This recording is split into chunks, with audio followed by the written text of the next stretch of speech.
क्या कहा? सादत्थम भोजनम मूढ़म। स्वाद के लिए भोजन करने वाले मूर्ख हैं, अथवा मूर्ख लोग होते हैं जो केवल स्वाद के लिए खाते हैं।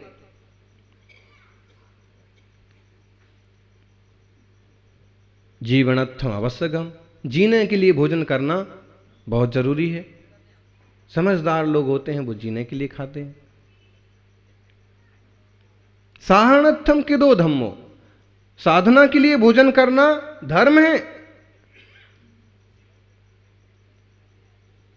इसलिए थोड़ा अप्पम शुद्धम तु भुंजाय, थोड़ा और शुद्ध भोजन करो। देखना वो प्रसिद्ध लोकोक्ति है ना कि कुछ लोग होते हैं जो खाने के लिए जीते हैं, कुछ लोग होते हैं जो खाने के लिए जीते हैं, कुछ लोग होते हैं जो जीने के लिए खाते हैं, लेकिन कोई भाग्यवान लोग होते हैं जो थोड़ा खा करके भाव पार जाते हैं। थोड़ा खा करके भी तपस्या के कीर्तिमान बनाते हैं। भगवान महावीर थोड़ा आहार लेते थे। बाहुबली स्वामी ने तो दीक्षा के बाद आहार ही नहीं लिया। गुरुवर सन्मति सागर जी भी 2-4 दिन में एक आध बार ले लिया। तो स्वाद के लिए खाना मूर्खता है। और जो लोग खाने के लिए जीते हैं बस वो स्वार्थ। एक बादशाह हुआ है और खूब खाता था और खूब उल्टी करता था।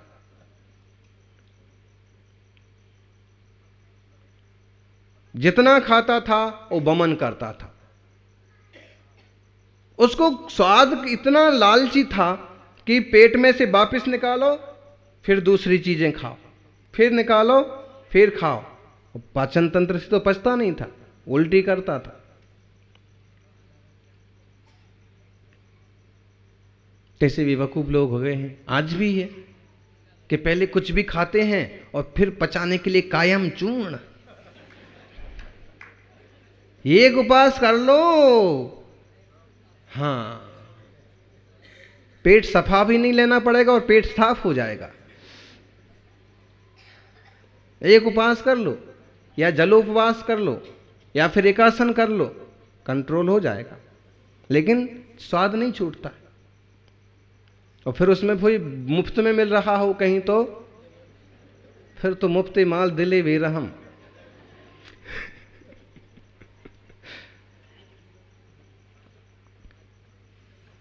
लोग कहते हैं कि उनने जबरदस्ती खिला दिया, उनने जबरदस्ती खिला दिया।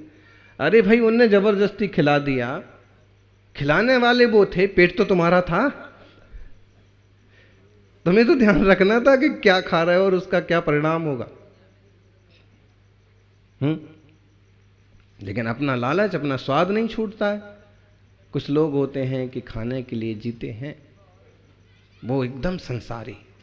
कुछ लोग होते हैं कि जीने के लिए खाते हैं। श्रावक जीना है, जीवन है, जीवन चलाना है तो खाना पड़ेगा। और कुछ लोग होते हैं कि थोड़ा सा खा के भी भाव पार जाते हैं, वे हैं मुनिराज, तपस्वी। थोड़ा आहार ले लिया और साधना और तपस्या में उतर गए।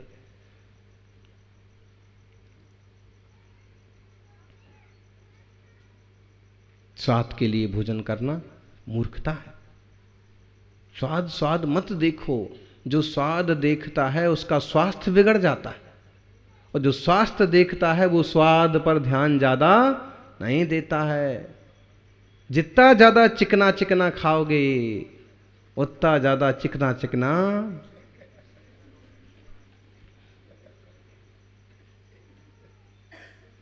आंतें जाम हो जाएंगी, कब्ज हो जाएगा, बीमारी हो जाएगी, फिर वो बंगाली दवाखाना में जाना पड़ेगा। हैं? समझना, ये इसीलिए कह रहे कि दीपावली पास है, अभी सामने है, और लोगों को खाने का बहुत चस्का रहता है। खाना, त्योहार को मनाना, लेकिन बड़ी सावधानी और विवेक से। 2 बार भोजन हो गया, 1 बार नाश्ता हो गया, बहुत हो गया। और उसको ओवरलोड मत करो, अति भारारोपण मत करो। अच्छा,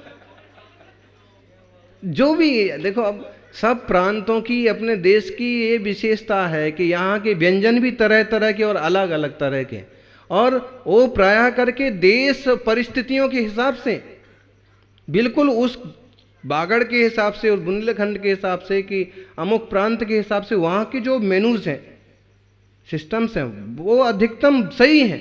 ये बुजुर्गों के विज्ञान का आविष्कार है कि यहाँ क्या सूट होगा। ऐसी पहनावे भी, हम गए समुद्री किनारों पर कुछ, मतलब या गुजरात से आई हुई कुछ महाराष्ट्र के गुजरातियों परिवारों में, जैनों में आहार हुआ, तो दाल में भी बुरा, दाल में भी थोड़ा सा बुरा, बाद में और लगता भी अच्छा है।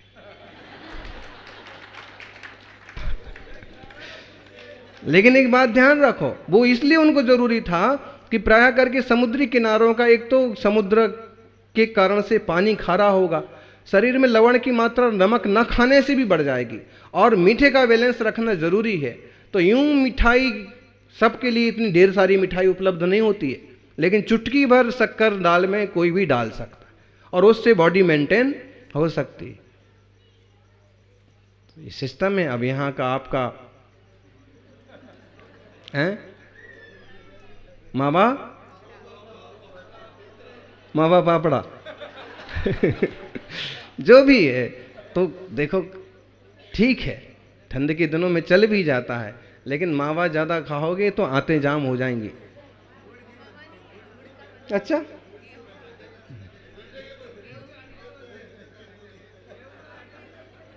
ठीक है, जो भी है, लेकिन इस मूल ये समझो कि हमें अपनी देसी चीज़ों को ही ठीक से समझ करके उचित उपयोग करना चाहिए।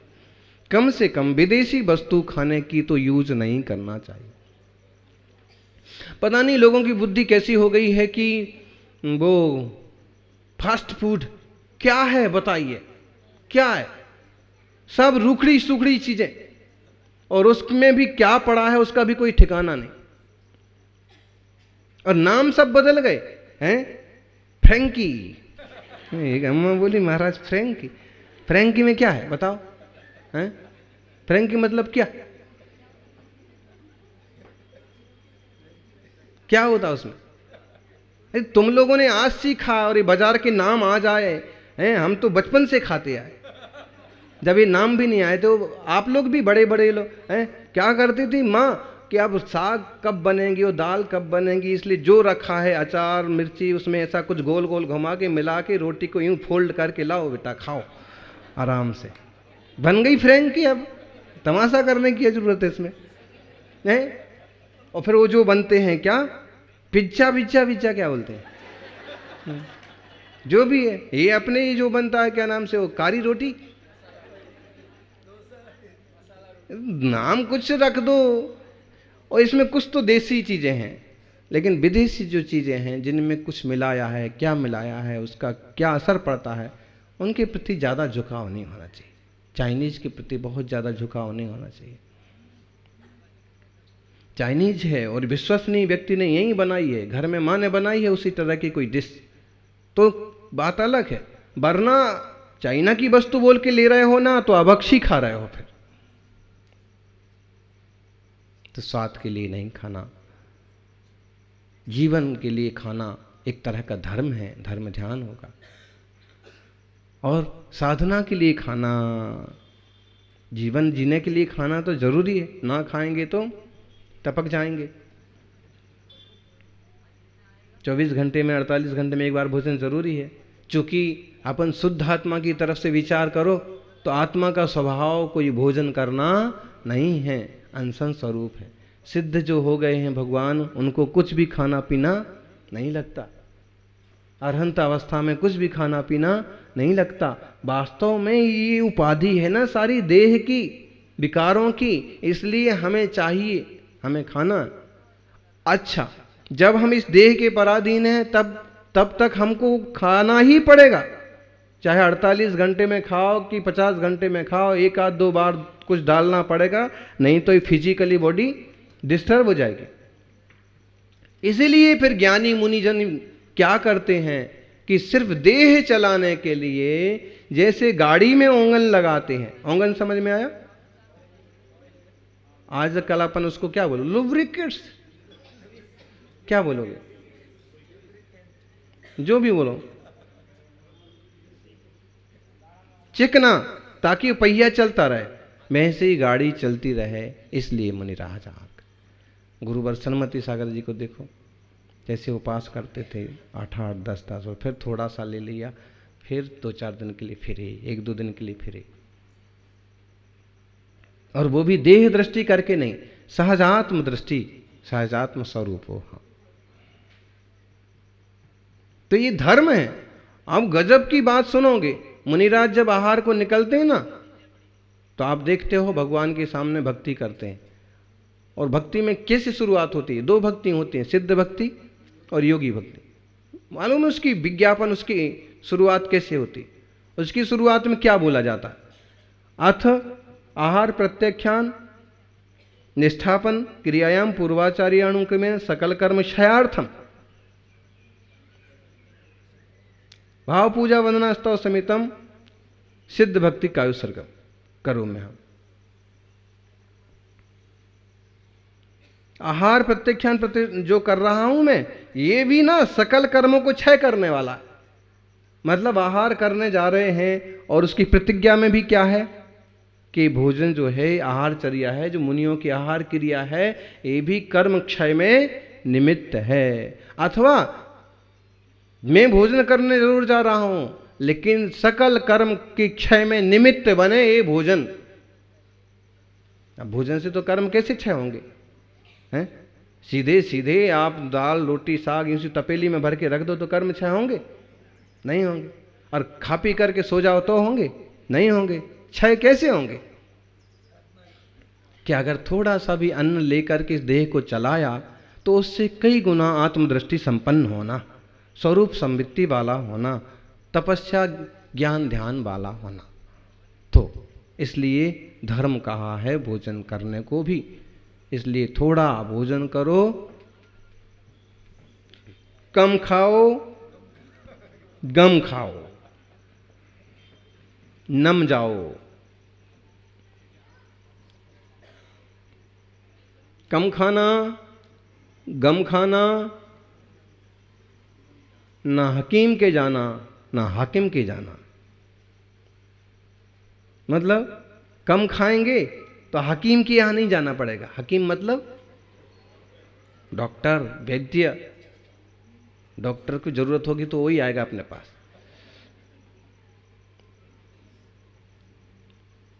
क्या बताएं, दुनिया में सभी बीमार और दुखी हैं, डॉक्टर भी आ जाते हैं कभी तो हमारे पास। क्या करेंगे जीव हैं?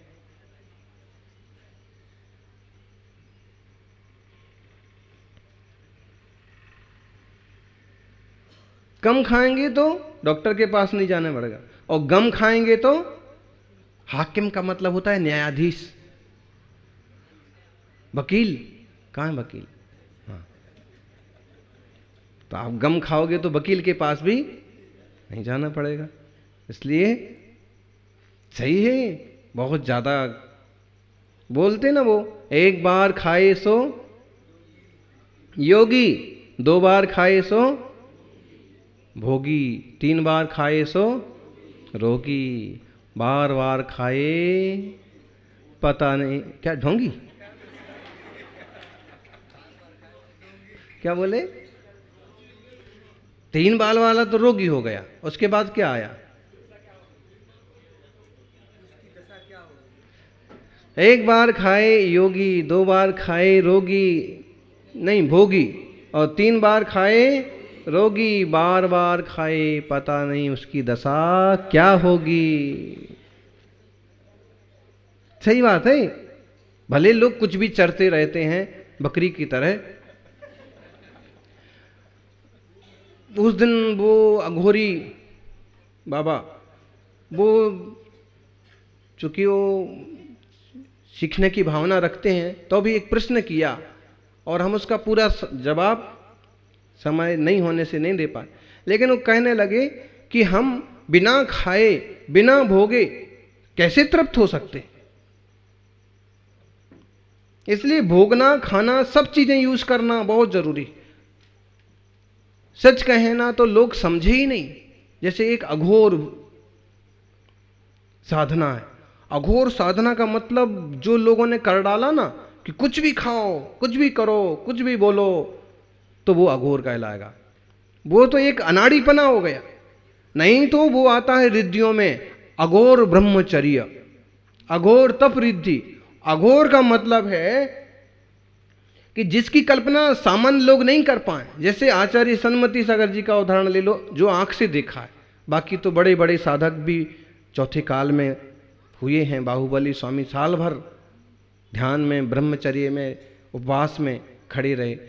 लेकिन अपन इनको ही देखो कि 8 उपवास कर लिए और फिर पारणा के बाद फिर अगला उपवास।